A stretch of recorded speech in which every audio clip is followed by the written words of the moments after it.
కూడా ఇచ్చిన మీ అందరికీ యేసుక్రీస్తు నామమున పేరిట శుభాభినందన. దేవుని యొక్క ప్రేమలో పాత సంవత్సరం పోయి కొత్త సంవత్సరం వచ్చింది. మరి పాత మనసు పోయి కొత్త మనసు రావాలి. అంత తేలిగ్గా కొత్త మనసు రావాలంటే ఎందుకని అంటే ఆ పాత వాసనలు విడిచిపెట్టలేక లోతు భార్య వెనక్కి తిరిగి చూసి ఉప్పు స్తంభం అయిపోయింది. అలాగే వెనుతిరిగి చూసినటువంటి వాళ్ళంతా కూడా బలహీనపడ్డారు, దేవునికి ఇష్టంగా జీవించలేకపోయారు. మీరు ఒకసారి ఆలోచించేయండి. ఐగుప్తులో నుంచి బయటకు వస్తున్నారు ఇశ్రాయేలీయులు. దాంట్లో చిన్నపిల్లలు లేరా? ఉన్నారు. పుట్టిన పిల్లలు లేరా? ఉన్నారు. చిన్నపిల్లలు ఉన్నారు, అప్పుడే పుట్టిన వాళ్ళు ఉంటారు, మరియు గర్భవతులు కూడా ఉంటారు. ఎందుకని? వాళ్ళు దరిదాపుగా 25 లక్షల మంది ప్రజలు. 25 లక్షల మంది ప్రజల్లో ఈ కేటగిరీలన్నీ ఉంటాయి. గర్భవతులు ఉంటారు, కొత్తగా పెళ్ళైన వాళ్ళు ఉంటారు, అలాగే బిడ్డలు పుట్టిన వాళ్ళు ఉంటారు, పాలు తాగే వాళ్ళు ఉంటారు, నడిచే పిల్లలు ఉంటారు, అలాగే అనారోగ్యస్తులు ఉంటారు, అలాగే ముసలి వాళ్ళు ఉంటారు. అందరు నడిచారా లేదా? ఐగుప్తులో నుంచి బయటకు వచ్చారా లేదా? అందరూ వచ్చారు. మరి ఒక మంచి దేశానికి వెళ్ళటానికి దేవుడు ఒక ప్రణాళిక ఏర్పాటు చేసినప్పుడు అందరికీ ఏం చేశాడంటే, యెహోవా నా బలమా, ఆయన బలాన్ని ఇచ్చాడు. ఈరోజు మందిరాలకు రమ్మంటే బలం లేదంటాం. ఎంతోసేపు పట్టదు. అది వాళ్ళు ఎన్ని సంవత్సరాలు నడిచారండి? 40 ఏళ్ళు నడిచారు. చాలామంది చనిపోయారు. సరే, ఏదైనా దేవుడు నా ప్రజలు చచ్చిపోతారు అందుకని కనానికి వద్దనుకుంటాడా? లేదు. చనిపోతున్నా మళ్ళా పిల్లలు కూడా పుట్టారుగా అరణ్యంలో కూడా. ఆ పుట్టిన వాళ్ళే 20 సంవత్సరాల లోపున్న వాళ్ళంతా బతికారు. 20 సంవత్సరాలు అంటే అరణ్యంలోనికి వచ్చి 20 సంవత్సరాల తర్వాత పిల్లలకి అన్నారు వాళ్ళు బతికారు. ఈ 20 సంవత్సరాలు పైబడిన వాళ్ళందరినీ కూడా చంపేశాడు దేవుడు. సరే, ఆ లెక్క ఎంతో తెలియదు, బైబిల్లో రాయలేదు. చచ్చిపోయిన వాళ్ళు ఎంతమంది, బతికిన వాళ్ళు ఎంతమంది లెక్క రాయలేదు. దేవుని యొక్క ప్రేమలో నేను కోరేది ఏంటంటే, వారికి ఏ మనసు రాలేదంటే అరణ్యంలో? చెప్పండి. కొత్త మనసు రాలేదు. కొత్త మనసు వచ్చి ఉంటే అందరూ క్షేమంగా పిల్లాపాపలతోటి కనాన్లోనికి ప్రవేశించేవాడు. ఏం బాలేదు? ఆహారం మీద ఆశ పోల, అంటే మాంసం తినాలి అని ఆశ పోల. రెండవది, నాయకుడి మీద గొణగటం పోల, దేవుడి మీద గొణగటం పోల. అలాగే దేవుణ్ణి నాయకుడిని కలిపి చంపడానికి తెచ్చారు మమ్మల్ని ఇక్కడ అంటం పోలా. ఎన్నో పాముల చేత కరిపించుకున్నా బుద్ధిరాల, నేలను నెరవిడిచి కోరహ కుమారులందరినీ చంపేసినా బుద్ధిరాల. అలాగే మాంసం అడిగితే పళ్ళలో ఉండంగానే 3000 మంది చనిపోయినా బుద్ధిరాల. దూడ చేసుకొని దేవుడు కోపానికి బలై అక్కడొక సమూహము లేదా కొన్ని వేల మంది చనిపోయినా బుద్ధిరాల. ప్రతి దానిలో కూడా అప్పుడు ఏడవటం కాసేపు, రెండోది తిరగబట్టం, ఏడవటం తిరగబట్టం, ఇదే జరిగింది అరణ్యం అంతా. అందుకని ఏమన్నాడు దేవుడు, వీళ్ళ ఈ తప్పును బట్టి వీళ్ళని నేను కనాన్లోకి 40 రోజుల్లో తీసుకెళ్తానని చెప్పాను. వీళ్ళ తప్పును బట్టి 40 సంవత్సరాలు చేస్తానన్నాడు. కోపం, అది దేవుని కోపం. అంటే దేవుడు చెప్పినట్టు వినలేదు అని. కాబట్టి మనకు కూడా కొత్త మనసు కనుక రాకపోతే, ఎవరికైనా కొత్త మనసు రాలేదనుకో, పాత మనసే ఉందనుకోండి, ఇశ్రాయేలుకి జరిగినట్టే జరుగుద్ది మనకి కూడా. అంతటితో ఆగిపోవాలి ఆయన. ఆ తర్వాత వచ్చిన కోపము అసలు దేశంలో ఏ దేశానికైతే రప్పించాడో ఆ దేశంలో నుంచి అసలు పంపించేశాడు. కనాని దేశంలో నుంచి తరిమేశాడు. అలాగే వాళ్ళు కట్టుకున్న మందిరాన్ని కాల్చేశారు. మరి అక్కడ మంచి మంచి వస్తువులు లేకపోతే కొన్ని బంగారం అవన్నీ కూడా ఎత్తుకుపోయాడు బబులోను రాజు. తప్పు అనేది జరిగితే బైబిల్లో, వ్యతిరేకంగా మాట్లాడితే బైబిల్లో దేవుడు వారి మీదకి కోపాన్ని ప్రదర్శించినట్టుగా కనపడుతుంది. అయితే ఒక్కటి ఉంది ఆయన దగ్గర గుణం, పోయి మళ్ళా ఆయన కాళ్ళు పట్టుకుంటే ఆయన చేస్తానన్న కీడు చేయక మాంతాడు. ఆయన దగ్గర ఉన్న ఒక ప్రత్యేకమైన గుణం, ఎలాంటి శత్రువునైనా సరే పోయి కాళ్ళు పట్టుకుంటే నన్ను తప్పు అయిందయా నన్ను క్షమించు అని అడిగితే దేవుడు వాళ్ళని క్షమించే గుణం ఉంది అని మీకు యోనా ద్వారా, మనకి యోనా గ్రంథం ద్వారా అర్థమవుతుంది.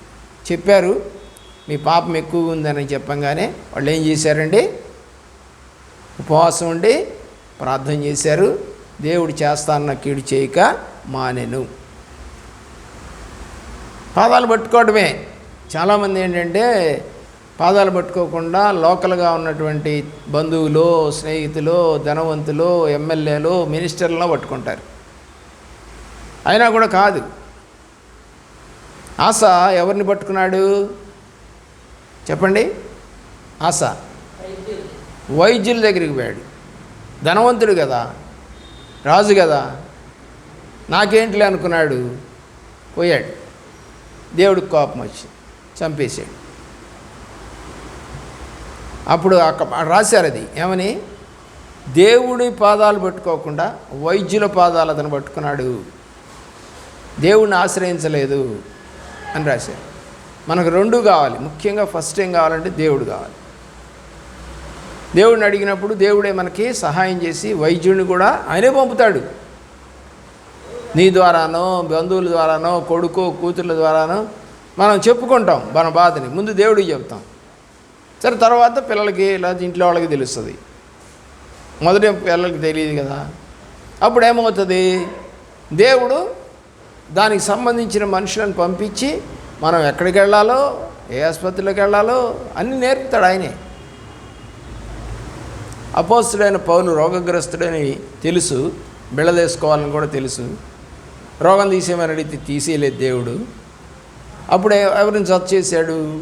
డాక్టర్ని జత చేశాడు జైల్లో.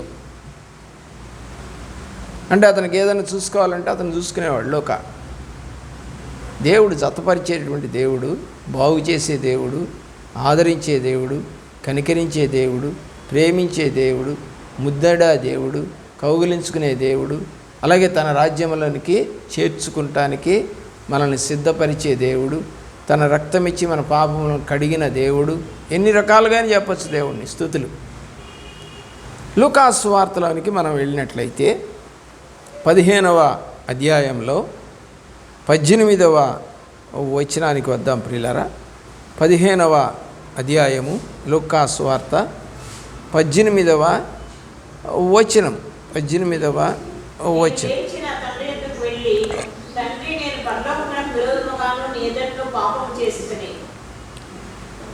చదవండి.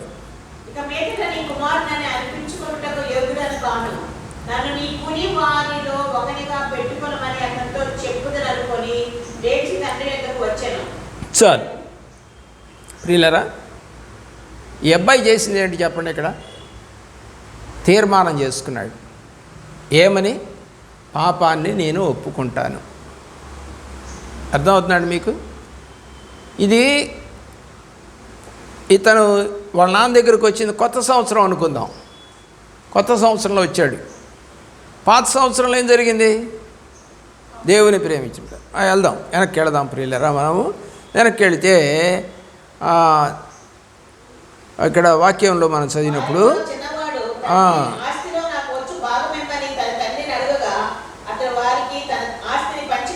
చాలు చాలు. ఇక్కడ ఈ తండ్రి భూ సంబంధంగా కనపడుతున్నాడు. అంటే భూ సంబంధంగా ఆస్తులు ఉన్నాయి, ఆ ఆస్తిని పంచి ఇచ్చాడు. ఇక్కడ ఈ తండ్రి వేరుగా కనపడతాడు మనకి. అంటే ఆస్తులను పంచి ఇచ్చే తండ్రి ఒక రకంగా చెప్పాలంటే. మరి ఈ తండ్రి ఆస్తిని రెండో కుమారుడు అడిగితే భాగం అన్నాడు. చూడండి, భాగాన్ని అతనికి రావాల్సిన భాగాన్ని, అంటే తండ్రి ఆస్తి కాబట్టి ఇచ్చాడు అని చెప్పి రాసింది బైబిల్లో. అయితే ఈ కుమారుడు ఆ యొక్క తండ్రి అడగల, ఏం చేస్తావు ఈ డబ్బుతోటి అడగల, ఎక్కడికి వెళ్తావు ఈ డబ్బు తీసుకొని అడగల, ఏం అడగల. తండ్రి అడిగినట్టు ఏం లేదు ఇక్కడ. తండ్రిని కాదని వెళ్ళిపోతానని అన్నాడు, సరే అన్నాడు. తండ్రి మాత్రం ఎదురు క్వశ్చన్స్ ఏమి వేయలా. కొంతమంది అడుగుతుంటారు, నువ్వు అడగొచ్చుగా అబ్బాయిని ఏం చేస్తాడో ఏంటో అని అంటారు. పిల్లారా, కుమారుడు ఆస్తి తీసుకొని పోతానంటే ఏమడుగుతాడు తండ్రి? గొడవలు పెరుగుతాయి తప్ప ఏమి ఉండదు. దేవుని యొక్క ప్రేమలో ఈ యొక్క కుమారుడు అప్పుడు మంచి తీర్మానం చేసుకోలేదు అతను. ఏంటి ఆ తీర్మానం? తీసుకొని వెళ్ళిపోవాలి. ఈ తీర్మానం చేసుకున్నాడు, డబ్బులు అడిగి తీసుకొని వెళ్ళిపోవాలి ఆస్తిని. ఇక్కడికి వచ్చేసరికి 19వ వచనంలో ఒక తీర్మానం చేశాడు, ఇక మీదట నీ కుమారుడిని అనిపించుకొనుటకు యోగ్యుడను కాను, నన్ను నీ కూలివానిలో ఒకనిగా పెట్టుకొనమని అతను చెప్పుదును అనుకొని లేచి తండ్రి వద్దకు వచ్చాను. తీర్మానం చేసుకున్నాడు. అక్కడ తీర్మానం లేదు. ఏం చేయాలి? ఎవడెవడో ఫ్రెండ్స్ తగిలి ఉంటారు వాడికి. వాళ్ళు ఫ్రెండ్స్ ఏదో చెప్పి ఉంటారు, మా ఊరు రా నీకు వ్యాపారం చేసుకో బాగా వర్ధిల్లుతామని చెప్పుంటారు. కాబట్టి స్నేహితుల మాట వినుంటాడు. కానీ ఇప్పుడు ఎవరూ చెప్పలా. ఎవరు చెప్పారు అతనికి, అరే మీ నాన్నింటికి పొమ్మని? ఎవరు చెప్పలా.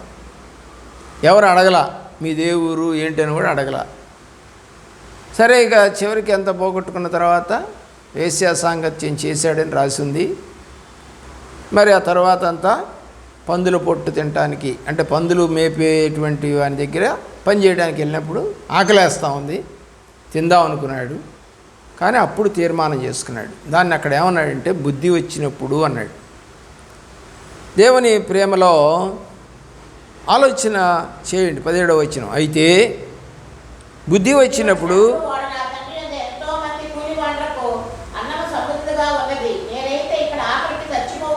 ఇక్కడ 2 రకాలుగా కనబడుద్ది ఆకలి అంటే. ఆత్మ సంబంధమైన ఆకలి తీర్చడానికి ఎవరు లేరు, అలాగే భూ సంబంధమైన ఆకలి తీర్చడానికి అతని దగ్గర డబ్బు లేదు. 2 కనపడుతున్నాయి మనకి. అంటే తండ్రి వద్ద అన్నాడు. తండ్రి వద్ద ఏం దొరుకుద్ది? యేసుప్రభు దగ్గర ఏం దొరుకుద్ది? వాక్యం దొరుకుద్ది, అంతే కదా. తండ్రి ఏమిస్తాడు? యోహాను రాసిన సువార్త 17వ అధ్యాయంలో ఏమంటాడంటే, నీవు నాకు ఇచ్చినటువంటి వాక్యమును నేను వారికి ఇచ్చాను, నీవు నన్ను ప్రతిష్ఠ చేసినట్టుగా నేను వారిని వాక్యములో ప్రతిష్ఠ చేయిస్తున్నాను అన్నాడు. ఏమిచ్చాడు దేవుడు? వాక్యం ఇచ్చాడు. తండ్రి దగ్గర ఏం దొరుకుతుంది? వాక్యం దొరుకుతుంది. అలాగే భౌతిక సంబంధమైన ఆహారం కూడా దేవుడు ఇచ్చినట్టుగా బైబిల్లో మనము, తన సేవకుడు మరి యెజబెలుకు భయపడి అరణ్యంలోకి వెళితే అక్కడ కాకోలం చేత ఆహారం పెట్టి ఇచ్చిన దేవుడు. పోనీలేరా నీకు ఆహారం ఇవ్వద్దు, నేను ఉన్నాను చాలే అల్లా పెట్టాడు. అలాగే బీద విధవరాల దగ్గర నుండి అతనికి ఆహారం, సారేపతు విధవరాలి యొక్క ఆహారం అతనికి పెట్టి ఆ కరువులో సేవకుని కూడా పోషింపజేసినటువంటి దేవుడు. సరే, మనందరికీ తెలుసు అరణ్యంలో మన్నాను కురిపించి వాళ్ళందరికీ ఆహారం పెట్టిన దేవుడు, మాంసం కావాలంటే మాంసం ఇచ్చిన దేవుడు, నీళ్లు కావాలంటే నీళ్లు ఇచ్చిన దేవుడు, ఏమండి రాత్రి అగ్నిస్తంభంగాను పగల మేఘస్తంభంగాను ఉంచి వారిని కాపాడుతూ నడిపించిన దేవుడు. ఎన్నెన్నో చెప్పచ్చు. ఈ తండ్రిని జ్ఞాపకం చేసుకుంటున్నాడు. మళ్ళా నా తండ్రి ఇంటి వద్ద అనేకమైనటువంటి నివాసాలు ఉన్నాయి, కూలోళ్ళు ఉన్నారు, ఏమండి నా ఆహారం దొరుకుతుంది. ఇక్కడైతే ఆకలి. ఎక్కడ? దూరదేశం, అంటే దేవుణ్ణి కాదని వెళ్ళిపోయిన దేశం. ఇప్పుడు మనము దేవుణ్ణి ప్రేమిస్తున్నటువంటి దేశంలో ఉన్నాం అనుకుందాం. ఇది కాకుండా ఉన్న దేశాలు ఉన్నాయి మన చుట్టూ. చాలామంది ఆ దేశాలకు వెళ్ళిపోతున్నారు కదా. రష్యాలో యేసుప్రభు ఉంటాడా అంటే ఉండడు. ఎందుకు? వాళ్ళకి అసలు దేవుడే ఉండడు, కమ్యూనిస్టులకి. సరే, ఎవరైనా చర్చి కట్టుకొని ఉండొచ్చు, కానీ ఆ దేశం మాత్రం దేవుణ్ణి ఎరగని దేశం. ఐగుప్తు దేవుణ్ణి ఎరగని దేశం, క్యూబా దేవుణ్ణి ఎరగని దేశం, చైనా దేవుణ్ణి ఎరగని దేశం, ఏమండి వెనిజులా దేవుణ్ణి ఎరగని దేశం, జోర్డాన్, దుబాయ్, పాకిస్తాన్, ఇవన్నీ దేవుడిని ప్రేమించేటువంటి ప్రెసిడెంట్లు, రాజులు లేరు అక్కడ.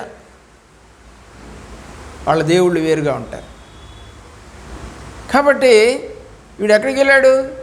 ఎక్కడికో వెళ్ళి దేవుడిని ఎరగని దేశంలో వ్యాపారం చేసి సంపాదిద్దాం అనుకున్నాడు. ఏ దేశం వెళ్ళాడో రాయలే. అక్కడ ఏముందని రాశాడు? వేశ్యలతో ఉన్నాడు. అంటే వేశ్యలు ఉండేటువంటి దేశం అది గాజా. గాజాలో ఎవరు వెళ్ళారు? గాజాకి సంసోన్ వెళ్ళాడు. ఎవరు తెచ్చుకున్నాడు? వేశ్యని. గాజాలో ఎవరున్నారంటే వేశ్యలు ఉన్నారన్నాడు. ఇండోనేషియాలో వేశ్యలు ఉన్నారు. ఇలా కొన్ని దేశాల్లో వేశ్యలకి సపరేట్గా గ్రామాలు ఉన్నాయి. మన దేశంలో కూడా వాళ్ళకొక ఏరియా ఇచ్చారు, రెడ్ ఏరియా అని. బొంబాయిలో ఉంటుంది. అదంతా అక్కడికి వెళ్తే మొత్తం వ్యభిచారులే ఉంటారు అక్కడ. వాళ్ళు ఎక్కడికి రారు, వ్యభిచారుల దగ్గరికే కావలసినడు పోతాడు. దేవుని ప్రేమిస్తున్న బైబిల్లో కూడా సామెతల్లో అది ఉంటుంది. నాయనా వ్యభిచార గృహముల వైపుకు నువ్వు వెళ్ళబాకు అని అంటాడు. అంటే వ్యభిచారులను ఎత్తుక్కొని పోతారు వీళ్ళు. మనకు కావాలి, పాపం కావాలనుకునేవాడు వ్యభిచారుని ఎత్తుక్కుంటాడు. ప్రియులారా ఆలోచించేయండి. ఈ యొక్క అబ్బాయి మనం చూస్తున్నటువంటి వాక్యంలో 12వ వచనంలో తండ్రి దగ్గర ఆస్తి కోసం వెళ్ళాడు. ఇప్పుడు దేనికోసం వస్తానంటున్నాడు? ఆహారం కొరకు. ఎవరి దగ్గరికి? ఆహారం కొరకు. ఏ ఆహారం పోగొట్టుకున్నాడు? ఆత్మ సంబంధమైన ఆహారం, దేవుడు వాక్యం అనే ఆహారం, మంచిగా చూసుకునే తండ్రిని వదిలిపెట్టాడు. 18లో రక్షణ కోసమని కోరుకుంటున్న తండ్రిన, అక్కడేమో ఆస్తి కోసం, ఇక్కడేమో రక్షణ కోసం. ప్రియులారా 20వ వచనానికి రండి.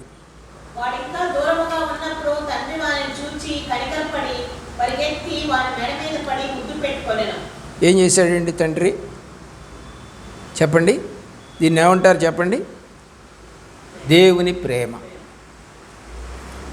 ఎవరు కాదని వెళ్ళిపోయిన, మన సంఘంలో కూడా చాలామంది కాదని వెళ్ళిపోయారు. తిరిగి వస్తే ఆ తండ్రి చేసినట్టే మేము కూడా వాళ్ళని ప్రేమిస్తాం. అంటే ఇప్పుడు ప్రేమించరా అండి అంటారా? ఎలాగైనా మన దగ్గర ఉన్నప్పుడు ఉండే ప్రేమ వేరు, దూరంగా ఉన్నప్పుడు ప్రేమ వేరు. మరి వీళ్ళ నాన్నగారికి ఇతను దుర్వ్యాపారం చేస్తున్నాడని, వేశ్యా సాంగత్యంలోకి వెళ్ళిపోయాడని, కష్టాల్లో ఉన్నాడని తెలీదా? తెలుసు. వాళ్ళ అన్న అంటున్నాడు కింద భాగంలో, మీకు ఆ అన్న తండ్రితో అంటున్నాడు. ఏమని అంటున్నాడో,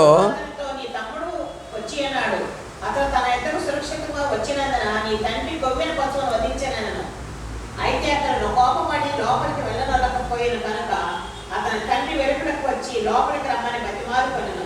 అందుకు అతడు తన తండ్రితో, ఇదిగో ఈ నేల నుండి నిన్ను సేవించుచున్నాను, నీ ఆజ్ఞనే నేను ఎన్నెన్నో మెరలేదే. ఆయనను నా స్నేహితులతో సంతోషపడ్డట్లు నీవు నాకెప్పుడు ఒక మేకపిల్లనైనా ఇయ్యలేదు. అయితే నీ ఆస్తిని వేశ్యలతో తినివేసిన ఈ నీ కుమారుడు రాగానే వీరి కొరకు కొవ్విన పశువును వధించి. ఈ 30వ వచనం నువ్వు చూసినప్పుడు నీకు అర్థమవుతుంది. అంటే అతను ఏం చేస్తున్నాడో, అతను ఎలాగున్నాడో అన్నకి తెలుసు. అర్థమవుతుందండి మీకు? అలాగే తండ్రికి కూడా తెలుసు. అందుకని తండ్రి ఏమన్నాడు? వాడు చనిపోయి తిరిగి బతికిను. చూడండి 32లో, నీ తమ్ముడు చనిపోయి తిరిగి బ్రతికిను. చనిపోయాడు రా మీ తమ్ముడు, ఇప్పుడు బతికాడు. అంటే దేవుని కాదని తిరిగినప్పుడు విషయాన్ని ఏమంటాడు? చనిపోయినట్టు. దేవుని కావాలని వచ్చినప్పుడు బతికినట్టు. అర్థమవుతుందో లేదా మీకు? జాగ్రత్తగా పరిశీలన చేయండి. ఈరోజు నీవు ఈ తప్పిపోయిన కుమారుడు వలె పోయిన సంవత్సరం దేవుణ్ణి ఎరగక, కానక, ఇష్టం లేక, అరకొరగా ప్రేమించావేమో. ఇప్పుడు కొత్త మనసు తెచ్చుకొని బుద్ధి తెచ్చుకొని దేవుని సన్నిధికి వస్తే నిన్ను తండ్రి ప్రేమించినట్టుగా సేవకుడు కూడా ప్రేమిస్తాడు. లేదు మేము రాము, మమ్మల్ని ప్రేమించమని చెప్పండి సేవకుడిని, మేము ఇక్కడేమో వేరే చోట ఎంజాయ్ చేస్తూ ఉంటాం, ఆయన కాడ కూర్చొని ఆడమనండి అంటే కష్టమే. ఎవరైనా తప్పు చేసిన వాళ్ళు తండ్రి వద్దకు వస్తే ఆయన స్వీకరించమని చెప్పాడు.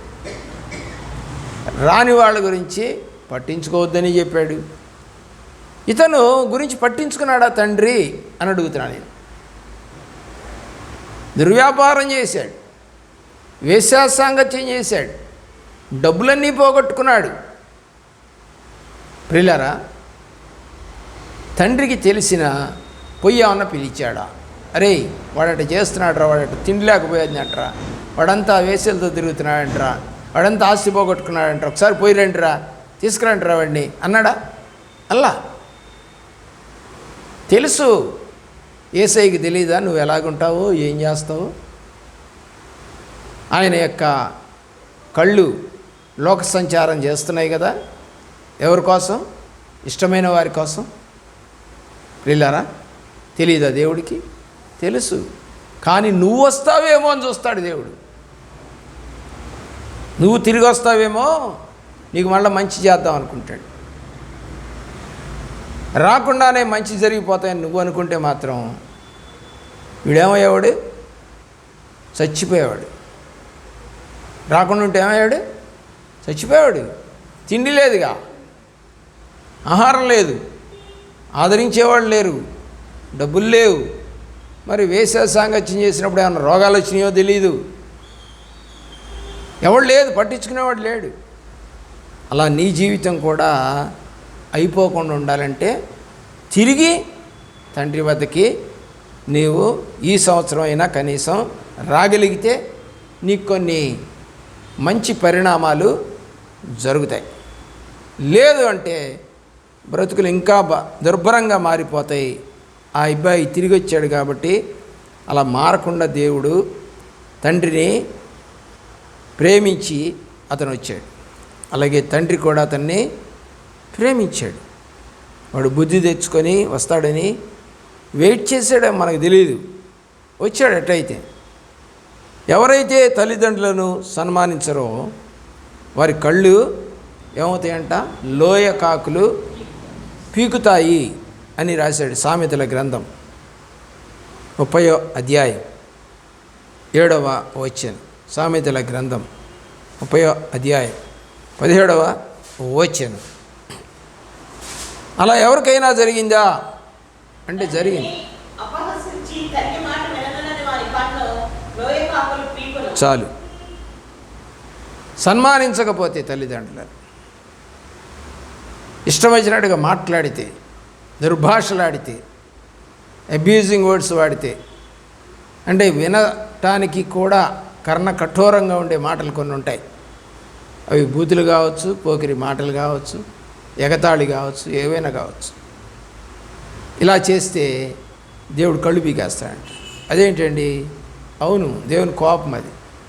ఎవరికైనా జరిగినాయి? ఆ బైబిల్లో జరిగాయి.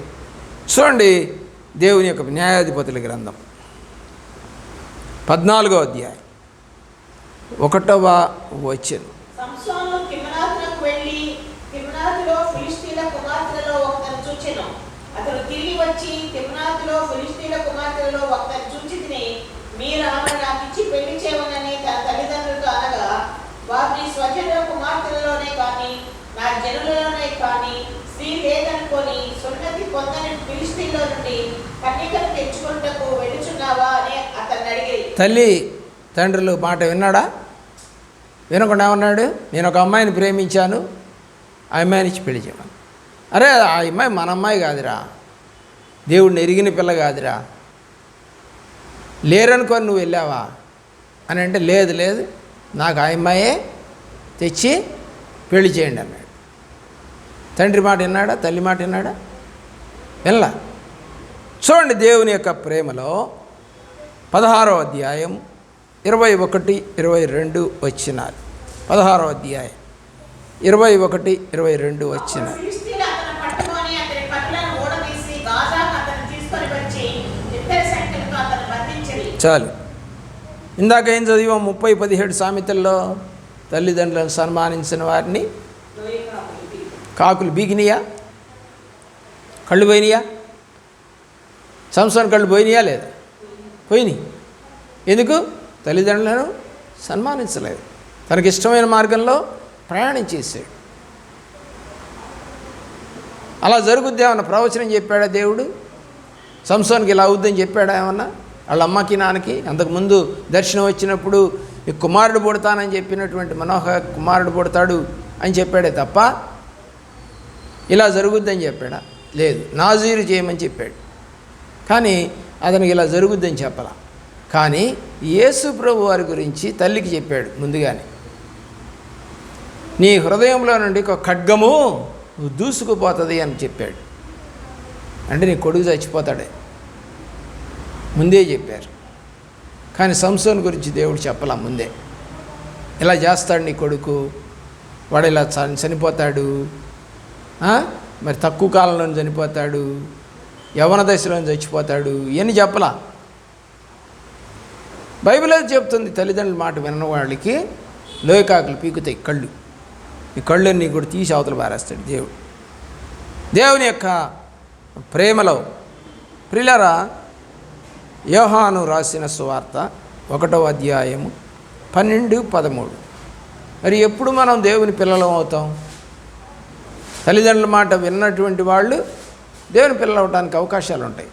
తనను ఎందరు అంగీకరించిరో వారందరికీ, అనగా తన నామమునందు విశ్వాసం ఉంచిన వారికి దేవుని పిల్లలకు ఆయన అధికారం అనుగ్రహించెను. వారు దేవుని వల్లే పుట్టిన వారే కానీ రక్తము వల్లైనను శరీరేచ్ఛ వల్లైనను మనుష్యేచ్ఛల వల్లైనను పుట్టిన వారు కాదు. మరి ఇప్పుడు సంసోన్ ఎలా పుట్టాడు? మనిషి హెచ్చల ద్వారా పుట్టాడా అంటే కాదు. దేవుడు చెప్పిన తర్వాత పుట్టాడు. కాబట్టి అతను ఏమవుతాడు? వాగ్దాన కుమారుడే. ఇప్పుడు అబ్రాహాముకి శారాకి పిల్లలు పుట్టారు. ఎప్పుడు? దేవుడు చెప్పిన తర్వాత పుట్టారు. కాబట్టి అతన్ని ఏమన్నారంటే వాగ్దాన కుమారుడు అన్నారు. దేవుడికి ఇష్టం లేకుండా కన్నటువంటిదేమో శరీరేచ్ఛలు. చాలామంది భూమి మీద శరీరేచ్ఛలతో పిల్లల్ని కంటారు. దేవుడిని అడిగాం కనరు. ఈవెన్ సేవకుడు సేవకురాలు వాళ్ళ పిల్లలు కూడా దేవుడిని అడగండి, అబ్బాయో అమ్మాయో అడిగి మీరు ప్రార్థన చేసుకోండి అని చేయరు. ఒకవేళ మొదటిసారి చేసుకున్న ఇంక తర్వాత వాళ్ళ కలయికలో దేవుడు కనపడ్డు. పండిత పుత్ర పరమసుండ అందుకే ఏమండి, మరి తండ్రి సేవకుడే కావచ్చు కానీ కొడుకు కాకపోవచ్చు. దేవుని యొక్క ప్రేమలో మా బైబిల్ పడిపోద్దాం, పక్కన పెట్టరాదు. మాటికి కింద పడుతుంది. అది నేను దాని నుంచి చూస్తున్నా, జారిపోద్దాం అనుకుంటున్నా నేను. సరే, దేవుని యొక్క ప్రేమలో వాక్యం ఏం చెబుతుందండి?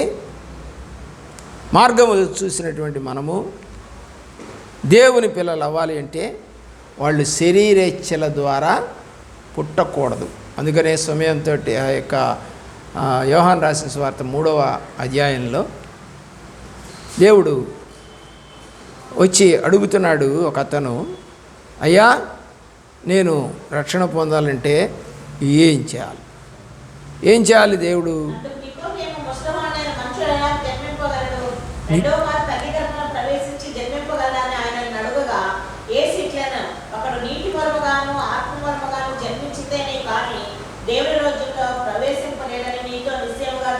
కాబట్టి ఇక్కడ వాక్యం ఏం చెబుతుంది? ఎలా జన్మించాలంటే మనం ఆత్మ మూలంగా జన్మించాలి. అప్పుడు ఆత్మ మనలో ఉంటుంది. శరీరం మూలంగా పాస్టర్ గారు తీసుకోమన్నాడు, మా అమ్మ తీసుకుంటే మంచిదని చెప్పింది, ఆ పెళ్లి కొడుకు వాళ్ళు బాప్తిజం తీసుకుంటేనే చేసుకుంటామన్నారు. ఇలాగా జరుగుతున్నాయి ఇప్పుడు బాప్తిజాలు. మీటింగులు జరుగుతున్నాయంట, గుంపులో గోవింద బోద్ది వాళ్ళతో పాటు కలిసి తీసేసుకుంటే తొట్టి బాప్తిజాలు తీసేసుకుందాం, ఎక్కడికక్కడ మీటింగులు పెట్టడం, అక్కడ తొట్లు ట్యాంకులు తెప్పించటం, దాంట్లో ముంచడం తీయటం. రెడీమేడ్ ట్యాంక్స్ వచ్చేసాయి ఇప్పుడు. నీకు ఇప్పుడు బాప్తిజం ఇవ్వడానికి ట్యాంక్ కావాలి అంటే తీసుకొస్తారు. వాళ్ళు తీసుకొచ్చి దాంట్లో నీళ్లు పోసేసేస్తారు. శుభ్రంగా అయిపోగానే ఆ నీళ్లు పారబోస్తారు. ఇలా ఆలోచించేయండి. దేవుడు పారే నీళ్ళ దగ్గరికి వెళ్ళి బాప్తిసం తీసుకుంటే మన ఈనాటి సంఘ నాయకులు పారే నీళ్ళు అవసరం లేదు, మా యొక్క ఇంట్లోనే తొట్టి కట్టాము అంటే చర్చిలోనే తొట్టి కట్టాము, మీరు చర్చిలోనే తీసుకోండి, నడిచి రావద్దులే, ఏం చేస్తారులే, ప్రార్థనలు వద్దులే, మీటింగ్లో పాల్గొనలే చాలు, మీటింగ్లో పాల్గొని 3 రోజులు పొద్దున మధ్యాహ్నం సాయంకాలం వినండి వాక్యం, మీరు ఇష్టం వచ్చినట్టుగానే మాట్లాడుకోండి, దుఃఖించొద్దు, ఏడవద్దు, పాపాలు ఒప్పుకోవద్దు, వద్దు, మీటింగులు జరుగుతున్నాయి బాప్తిజాలు. వాళ్ళంతా బాగుపడ్డారా? మీటింగుల్లో బాప్తిజాలు తీసుకున్న వాళ్ళు పాపక్షమాపణ లేకుండా మా అపోస్తల గారి గ్రంథం 2వ అధ్యాయం 38వ వచనం ప్రకారం మీరు మూర్ఖులైన తరము వారికి వేరై ఏమండి మీ పాపములను ఒప్పుకొని మారు మనసు పొంది బాప్తిజం తీసుకోండి అని రాశాడు. యోహాను కూడా అదే చేశాడు. మీ పాపములు ఒప్పుకొని మారు మనసు పొంది బాప్తిజం తీసుకోమని చెప్పాడు. ప్రిల్లరా, ఈరోజున అది పోయింది ఆ సెక్షను. ప్రార్థనలో ఎవరు ఉంటున్నారండి? ఏమండి మా అబ్బాయి బాప్తిజం తీసుకుంటాడంట, అయినట్టమ్మా ఇచ్చేద్దాం. ప్రార్థన వద్దు, వాడు సిగరెట్ తాగుతాడా, మందు తాగుతాడా, దొంగ దోష, చదువుకుంటాడా, తల్లిదండ్రులు దూషిస్తాడా, తిరుగుతాడా, ఎన్నేం అడగం. 3 రోజులు ఉండాలంటే కనా కష్టం అండి వాళ్ళకి. దేవుళ్ళు బయటికి పోకుండా మందిరంలో నుంచి సెల్ ఫోన్ చూడకూడదు, ఏమండి మా టీవీలు లేవు, దేవుడే నీకు కనపడతా ఉండాలి మందిరంలో. ప్రసన్నత కోసం నువ్వు 3 రోజులు ప్రార్థన చేసి తీసుకోవాలి. ఏమన్నా అలా తీసుకున్న వాళ్ళు కూడా తప్పిపోతారా? తప్పిపోతారు. ఇస్కరియోతు యోధ దేవుడితో తిరిగి తప్పిపోలేదా?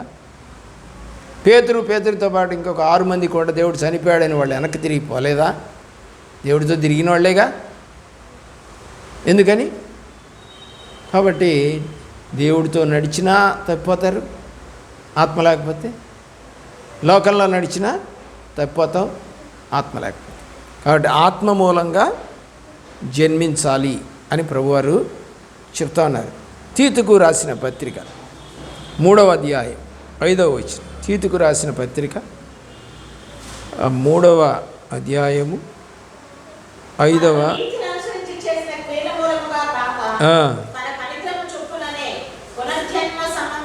స్నానము ద్వారా పరిశుద్ధాత్మ మనకు నూతన స్వభావము కలగజేయటం ద్వారాను. మరి ఇప్పుడు రక్షించబడ్డావా? రక్షించబడాలి లేదా రక్షించబడ్డాము అని అంటే ఏం కావాలంట? పునర్జన్మ సంబంధమైన స్నానం. పునర్జన్మ. పాప జీవితం పోయింది, కొత్త జీవితాన్ని నేను అనుభవించడానికి సిద్ధపడ్డాను. పునర్జన్మ. రెండోది పరిశుద్ధాత్మ. పరిశుద్ధాత్మ ఏం చేయాలి? నువ్వు ఇక పాపము చేయటానికి ఇష్టపడకుండా పరిశుద్ధాత్మ దేవుడు నిన్ను అడ్డగిస్తూ ఉంటాడు. బాప్తిజం తీసుకున్నా కూడా పాపం చేస్తున్నావా అంటే అడ్డగించబట్టలేదు, అంటే పరిశుద్ధాత్మ లేదు. దాని ద్వారా మాత్రమే రక్షించబడతారు. అలాగనే రక్షించింది. ఒకవేళ అలా నువ్వు రక్షణ పొందలేదు అంటే అననీయ సప్పీరాలు, బిలాం, ఇస్కరియోతు యోధ, ఏమండి ఎంతోమంది బైబిల్లో తప్పిపోయారు. వాళ్ళది పరిశుద్ధాత్మ బాప్తిజం కాదు.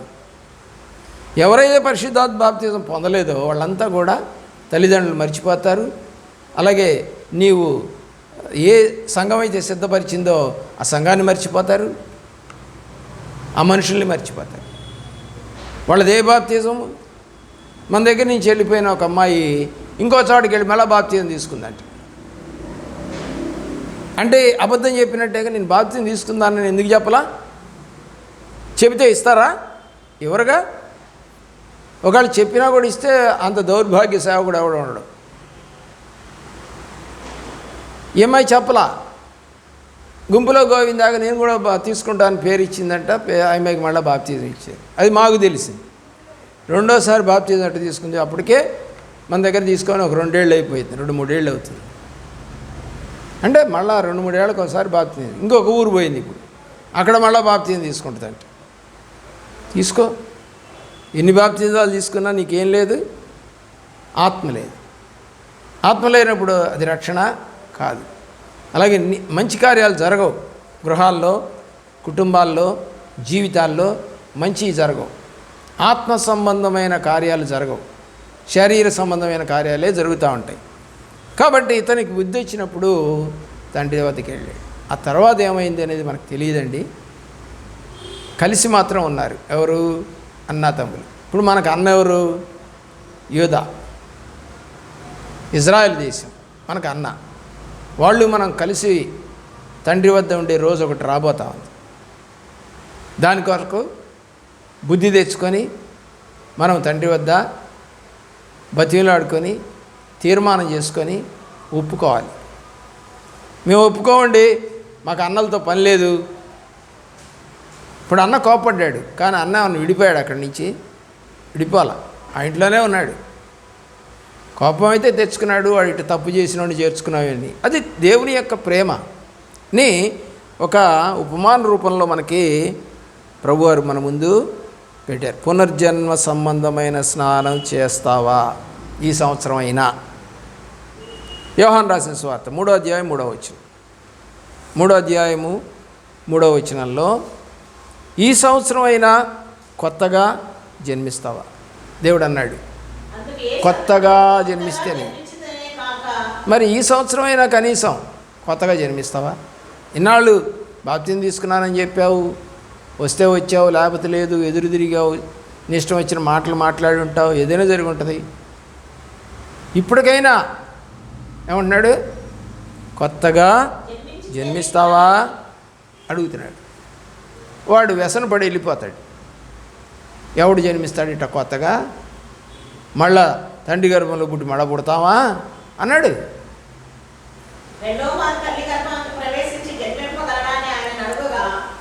చాలు సార్, ఏమంటున్నాడు? వ్యతిరేకం. మళ్ళా మేము రావండి అక్కడికి, రాకపోతే భ్రష్టత్వంలోకి వెళ్ళిపోతాం, గ్యారెంటీ అది. అదేంటండి? అవును, మరి మీ అమ్మా నాన్నలు నువ్వు తప్పు చేసి బయటికి వెళ్ళిన తర్వాత మళ్ళీ అమ్మా నాన్న దగ్గరికి వెళ్ళావా లేదా? కాబట్టి ఆలోచించి, భూ సంబంధంగా కొన్నాళ్లే బతికేటువంటి అమ్మా నాన్న దగ్గరికి వెళ్ళావే, పరసంబంధంగా ఉండేటువంటి తండ్రి సంఘానికి రాకుండా తిరిగితే కూడా అంతే జరుగుతుంది. అంతే జరుగుతుంది. దేవుని యొక్క ప్రేమలో యోహాను లూకా సువార్త 15వ అధ్యాయము 24వ వచనానికి రండి. 24వ వచనం. చనిపోయి బతికాడు. ఎక్కడ చనిపోయాడు? ఎక్కడ చచ్చిపోయాడు? పాపంలో చచ్చిపోయాడు. దేవుళ్ళో బతికాడు.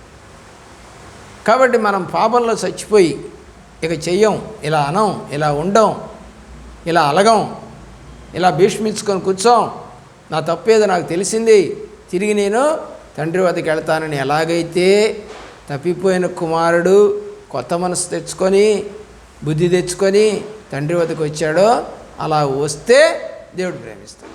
లేదు అంటే ప్రేమించడు.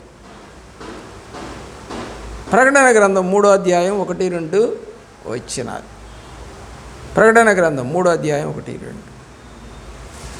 క్రియలు మారాలి, లేకుంటే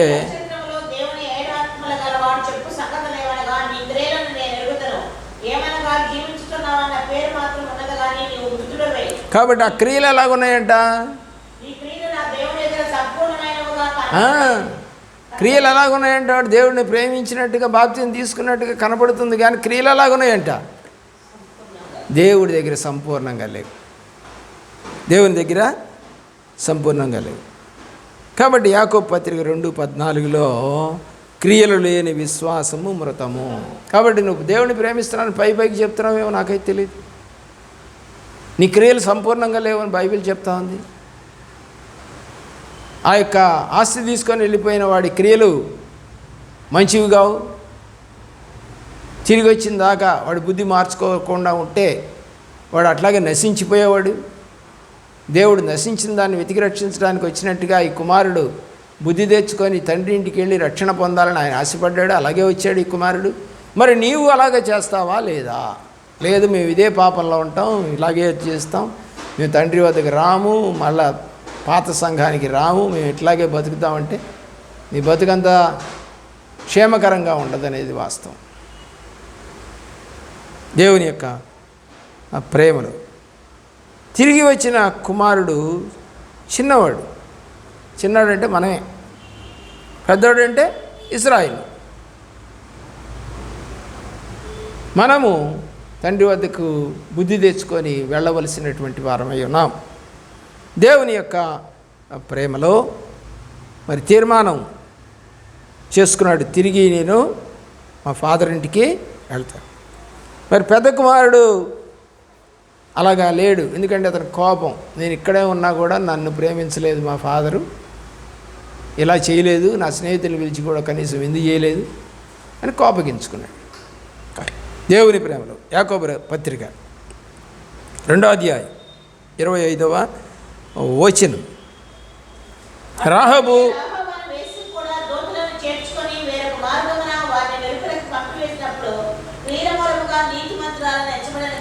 రాహబు మంచిది కాదు, బైబిలే చెప్తుంది. ఆమె వేశ్య, కానీ ఆమె క్రియల మూలంగా ఏమండి విశ్వాసుల యొక్క జాబితాలోనికి చేర్చబడింది. ఆ క్రియల మూలంగా ఆమె ఏమండి నీతిమంతురాలుగా మారింది. అదేంటండి వేశ్య ఎట్ట మారుద్ది అంటే ఆమె ఇక పాపం చేయటం మానేసింది. ఆమె చివరి దినాల్లో ఇశ్రాయేల్ మధ్య నివసించను అని రాసింది. ఒక వేశ్యని ఉంచరు, అసలు రాళ్ళు తీసుకొట్టి చంపుతారు ఇశ్రాయేల్. కానీ ఆమె ఎక్కడుందంట? ఇశ్రాయేల్ యొక్క పాలెములో నివసించెను అని రాసి ఉంటుంది. ఎందుకంటే ఆమె క్రియలు మంచి. మరి ఇందాక చదువుకున్న ప్రకటన గ్రంథంలోని క్రియలు మంచివి కావు, సంపూర్ణంగా లేవు. అంటే ప్రేమించడంలో ఏదో లోపాలు ఉన్నాయి. నిజం, ఇష్టంగా తినే కూరలు ఉంటాయి, ఇష్టంగా పెళ్లి చేసుకునే వివాహాలు కూడా ఉంటాయి, కొన్నేలేండి, అన్నీ కావు. చాలా వివాహాలు ఇష్టం ఉంటుంది, తర్వాత పెళ్ళైన కొత్తలో మాత్రం రుచి ఉంటుంది, ఆ తర్వాత అంతా కూడా చేదైపోద్ది. అది సహజంగా జరిగే పని ఇది చాలామంది గృహాల్లో. దేవుని యొక్క ప్రేమలో మరి దేవుడి మాటలు వింటున్న మనము యాకోబు పత్రికలోనే 3వ అధ్యాయము 8వ వచనం నుంచి చదువుతాం. 8వ వచనం.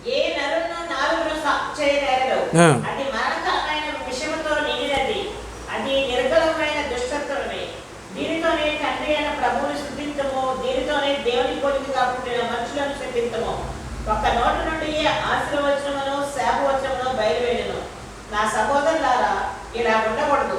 నీటి ముక్కులో ఒక జలం నుండి తీయని నీరును చేదు నీరును ఊరినా, నా సహోదరులారా, అంజూరపు చెట్టున ఒలివ పళ్ళైనను ద్రాక్ష తీగను అంజూరపు పళ్ళైనను కాయిన అందులోనే ఉప్పు నీళ్ళ నుండి తీయని నీరును ఊరవు. దేవుని యొక్క ప్రేమలో ఈ 8వ వచనం నుండి కనుక మనం చూసినప్పుడు నాలుకను ఎవరు కూడా సాధు చేయలేడు, కంట్రోల్ చేసుకోలేకపోతున్నారు. ఎక్కడికి వెళ్ళినా కూడా, పెద్దవాళ్ళ దగ్గరికి వెళ్ళినా, ఆఫీసర్ల దగ్గరికి వెళ్ళినా, ఏమండి గుళ్ళోకి వెళ్ళినా కూడా ఏం కావట్లేదండి, నాలుక కంట్రోల్ అవ్వట్లేదు. కంట్రోల్ చేసుకోకపోవటాన్ని ఏమన్నా మరణకరమైన విషయం ఏమైందంటే అది మరణకరమైన విషయంతో నిండి ఉంటుంది. అదంతా దుష్టత్వమే అని రాశాడు దేవుని యొక్క ప్రేమలో. కాబట్టి అదే నోటితోటి దేవుడిని స్తుతిస్తావు, అదే నోటితోటి మనుషులను శపిస్తావు. ఆశీర్వచనం అందులోనే, శాపవచనాలు కూడా అందులోనే. అలా ఉండకూడదు, అలా ఉండకూడదు. ఇలా చేసేది ఎవరు? అసలు ఏ స్వభావం కలిగిన వాళ్ళు చేస్తారు ఇది? దేవుని యొక్క ప్రేమలో లూకా 15వ అధ్యాయం 16వ వచనంలో ఏమంటే బుద్ధి లేనటువంటి కుమారుడు మరి తన నాలుకని ఇష్టం వచ్చినట్టుగా వాడి వాళ్ళ నాన్న దగ్గర ఆస్తి తీసుకొని వెళ్ళాడు. ఎవరు ఎక్కడికి వెళ్ళాడు ఇప్పుడు ఇతను? పందులు దేని దగ్గరికి వెళ్ళకూడదో దేన్ని పెంచుకోకూడదో బైబిల్లో చెప్పినట్టు అక్కడికి వెళ్ళాడు. లేవికాండం 11వ అధ్యాయం 7వ వచనం. లేవికాండం 11వ అధ్యాయం 7వ వచనం. 7 పంది విడిగా నుండి 2 డెక్కలు గలది, కానీ అది నెమరవేది కనుక అది మీకు అపవిత్రము. ఏది అపవిత్రమో ఆ అపవిత్రమైన జంతువును పెంచుకునే వాళ్ళ దగ్గరికి వెళ్ళటం తప్పు మెయిను. రెండోది ఆ పందులకి పోషణార్థం చేసేటువంటి పనిని చేస్తానని ఒప్పుకోవటం ఇంకా పాపం. వేశ్యల దగ్గరికి వెళ్ళు, తప్పులేదు, కానీ వేశ్యా పని చేయటానికి కాదు, సువార్త చెప్పడానికి వెళ్ళు. దేవుడు కూడా వెళ్ళాడు కదా, దేవుడు కూడా సమరయ స్త్రీ దగ్గరికి వెళ్ళాడు కదా, 4:24 చెప్పాడు కదా, ఆత్మతో సత్యంతో ఆరాధించండి అమ్మా అని. ఆ అమ్మాయి వేశ్య అన్నట్టుగా రాయబడుతుంది కదా. వేశ్యలకైనా పరలోకం ఉంటుంది కానీ వేషధారులకి పరలోకం ఉండదని రాశాడు కదా ప్రభువారు. ప్రియులారా, ఆలోచించండి. ఏదైతే అపవిత్రమైనదో ఆ అపవిత్రమైన దాని దగ్గరికి ఈ కుమారుడు వెళ్ళాడు. ద్వితీయోపదేశకాండం 14వ అధ్యాయం 8వ వచనం. 14వ అధ్యాయం 8వ వచనం. మరియు పంది 2 డెక్కల కలదైనను నెమరవేది కనుక అది మీకు హేయమైనటువంటిది. ఏదైతే దేవుడు విసర్జించాడో వద్దన్నాడో దాని దగ్గరికి పోవటం పాపం, ఇచ్చుకోకూడదు. 2 పేతురు గ్రంథము 2వ అధ్యాయము 22వ వచనం. 2 పేతురు గ్రంథము 2వ అధ్యాయము 22వ వచనం.